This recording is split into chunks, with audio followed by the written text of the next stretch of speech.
To engage and persuade people, speak about what they care about rather than what you want.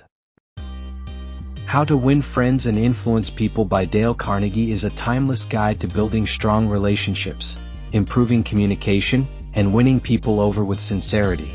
This book teaches powerful principles on making others feel valued, handling disagreements gracefully, and persuading without manipulation. Whether you want to grow in your career, strengthen friendships, or become a more charismatic leader, these strategies can help. By applying Carnegie's techniques, you'll be able to connect with others effortlessly and leave a lasting positive impact. Let's explore 6 key lessons from this classic book. 6 principles from How to Win Friends and Influence People. Don't criticize, condemn, or complain. People naturally resist criticism because it makes them feel attacked, leading to resentment instead of improvement. If you want to influence others, focus on understanding rather than blaming. Instead of saying, "You always mess things up," try, "I see you put in effort here. Maybe we can adjust a few things together to improve the results." This approach encourages learning rather than defensiveness. For example, if your spouse forgets an important event, instead of angrily saying, "You never remember anything," you could say, "I was really looking forward to celebrating this with you. Maybe we can set reminders together next time." This keeps the conversation constructive and maintains a positive relationship. Give honest and sincere appreciation. People thrive on recognition and appreciation when it's genuine. Insincere or exaggerated praise, however, feels manipulative and loses its effect. The key is to notice and acknowledge real efforts. Instead of saying, "You're amazing," with no context, say, "I admire how you handled that difficult customer with patience and professionalism." This makes the appreciation feel earned and meaningful. For example, if a teacher encourages a struggling student by saying, "I can see how much effort you're putting into improving your writing. Keep it up," the student is more likely to stay motivated.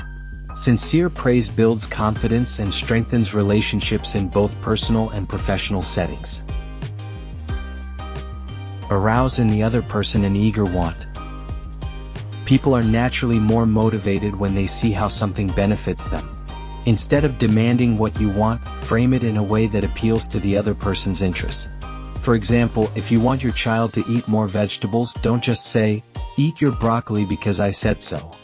Instead say, "Eating vegetables will help you grow strong like your favorite superhero." This makes the request more appealing. In a workplace, if you need a colleague's help on a project, instead of saying, "I need you to do this," try, "Your expertise in design would make this project look amazing. Can I get your input?" When people see a personal benefit, they are more likely to be cooperative and enthusiastic. Become genuinely interested in other people. People love talking about themselves and appreciate those who take a sincere interest in them. Instead of dominating conversations, be curious and ask meaningful questions. If you meet someone at a networking event, rather than talking about yourself, ask, "What inspired you to get into this field?" and listen actively.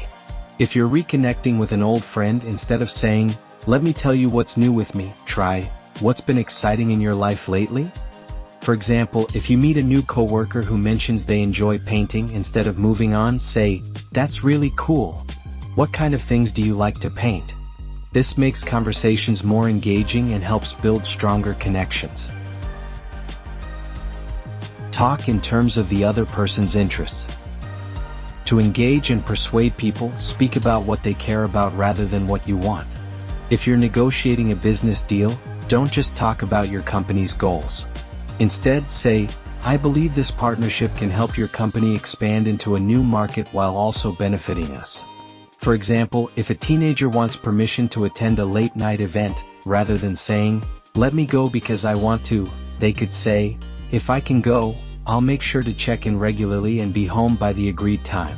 Similarly, in a job interview, instead of saying, "I need this job," say, "I believe my skills in marketing can help your company grow its online presence." This approach makes others more receptive to your ideas. Make the other person feel important, and do it sincerely. Everyone wants to feel valued, and recognizing people's contributions makes a huge difference. This doesn't mean flattery, it means showing genuine appreciation. If a waiter provides excellent service, instead of just leaving a tip, say, "You really made our experience special. Thank you." If a colleague helps you with a difficult task, don't just say, "Thanks." Instead say, "I couldn't have done this without your help. You really saved the day." For example, if a manager acknowledges an employee's hard work in a meeting by saying, "Sarah's innovative approach really helped us land this client," it boosts morale and loyalty. People remember how you make them feel, so making others feel important strengthens relationships. Final thoughts. How to Win Friends and Influence People isn't just a book. It's a blueprint for better relationships and personal success. By practicing these principles, you'll build trust, communicate more effectively, and positively influence those around you. The key is sincerity. When you genuinely care about others, your connections will grow naturally. Apply these lessons daily, and you'll see how small changes in your approach can lead to big improvements in your personal and professional life. Thank you for watching this summary of how to win friends and influence people. I hope these principles help you build better relationships and positively influence those around you. If you enjoyed this video, don't forget to like, comment, and subscribe to Book in Minutes for more book summaries. Let me know in the comments which book you'd like me to cover next. See you in the next video.